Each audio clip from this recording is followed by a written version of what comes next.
This renovation is an exciting one for me. This is our schoolhouse, which you previously saw how we renovated it. Well, there were 2 rooms in the lower level on the right-hand side that you haven't seen yet, and these ones we just used for a storage room and an office. The one that you're looking into right now was my office at one point. And actually I only had an office in there for about a month when I realized I don't need to work from here, and from then on I kept working from home. But what I loved about this room was it had so much space and it had these awesome cubbies, and knowing that this was going to be a future all-day preschool classroom, those cubbies were perfect. In the other room that you're going to see just right next door, this was actually our storage room. We had a ton of storage shelves up here filled with classroom curriculum materials and so much fun stuff for the kiddos to do.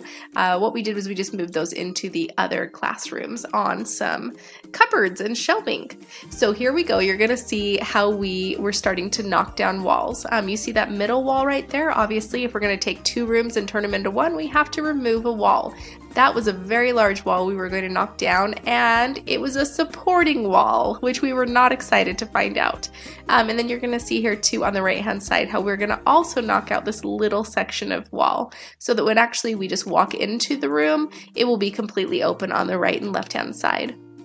There, of course, is all the sheetrock that was knocked down, and all the carpet has been removed from the left room because we're going to be putting some laminate flooring in there, some linoleum, so that we can go ahead and have our snack and our arts and crafts on that side of the classroom. But we'll keep the carpet where that previous office was. Now this was really cool because these 2 rooms actually were connected to a washer dryer room. Now what do you have when you already have a washer dryer? You already have water access. So we wanted to convert this room into a bathroom, and again, how perfect for an all-day preschool classroom, because yeah, they're gonna need a bathroom in their, connected to their classroom, so the little 3s can just pop right on over there and use the restroom during the day. Of course, though, it looks pretty scary. Nobody would want to have a bathroom in there, and no 3-year-old would want to go in there to go to the bathroom. So I'm going to show you a little bit later how we renovated that and turned it into a pretty cute space. I'm not gonna lie. We couldn't fix all the piping. You can see a lot of the furnace venting and such like that, but we hid a lot of it, so you're going to see that in a little bit. What we had to do though in order to get the toilet in was we had to dig through all that concrete, and that's where one of the biggest expenses came, was digging through all the concrete. And there you see, after they dug through and got that line in, then they were able to close it back up with the concrete. They also closed the wall, as you can see right there too, and they took out that shelving in the corner of the room. And now it's time to turn the 2 rooms into one. The wall was finally removed, as you're going to see, and you can see that little cutout wall was removed right there. And then in just a minute, we're going to pop over and see this big wall was removed. And like I told you, it was a supporting wall, so they had to put in what's called a double LVL beam. And that beam basically holds all the weight of the house on that side so that it doesn't collapse and the top level doesn't fall down to the bottom level. That was also a pretty penny when we had to have that renovation go in. Now there was some electricity inside the walls. You might have seen some of the electricity in that little small wall there, and we did have an electrician come over to move that electricity. This, however, was just the framer. He was taking out so there's the electricity you can see just got moved in that one wall and closing up there. We had a framer who took out the walls and put in the beam, and also was going to put in the new doorways there, so you can see just that one door was ready to go in. And we kept all the shelving on the right hand side because we want all those cubbies for our all-day preschoolers. You can see he started to put framing around the beam so that later he could come in. That's drywall right there and sheetrock, so he could go in and start covering that up, and then therefore I could paint it.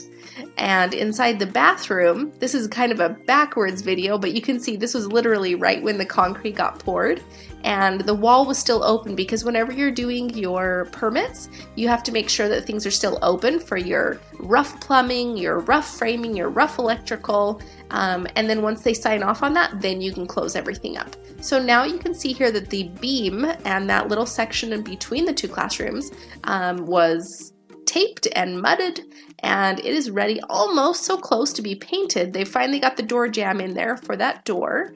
And again, we also took out the shelves on that corner right there that you see.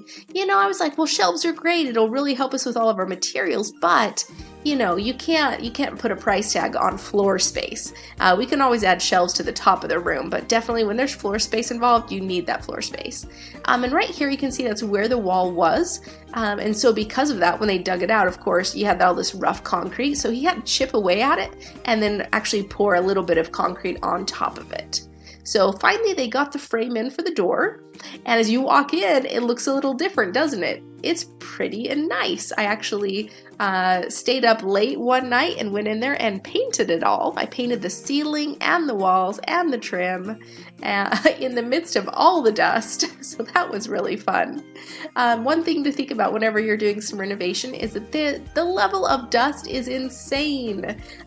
So that's why they had actually taped off the doorway from the rest of the schoolhouse, because there's so much dust that goes on, especially when you're, you know, when you're blasting that concrete and things like that. Oh, there's a layer of concrete dust on everything. So something to keep in mind is always sealing off any portion. Now look at this. The bathroom is looking pretty nice. The flooring is in there, and the toilet's almost ready to be set. We've got the door back up, and I painted all the doors too. And you can still see all the pipes and such, but I did try to paint everything that was going to be seen. And here we're starting to get a little bit closer. All the carpet has been laid back down, and it's getting a little bit cleaned out. The windows are looking nice again, and the cubbies again are just going to be amazing for all their little items that they need for the preschoolers. So the flooring has been laid out, but you can see the carpet's been laid out, but the other flooring is right underneath it and ready for that carpet to just get stretched and put back down. And over here, this is of course where we'll do our snacks and our arts and crafts and block play and anything else we need a nice flat surface for.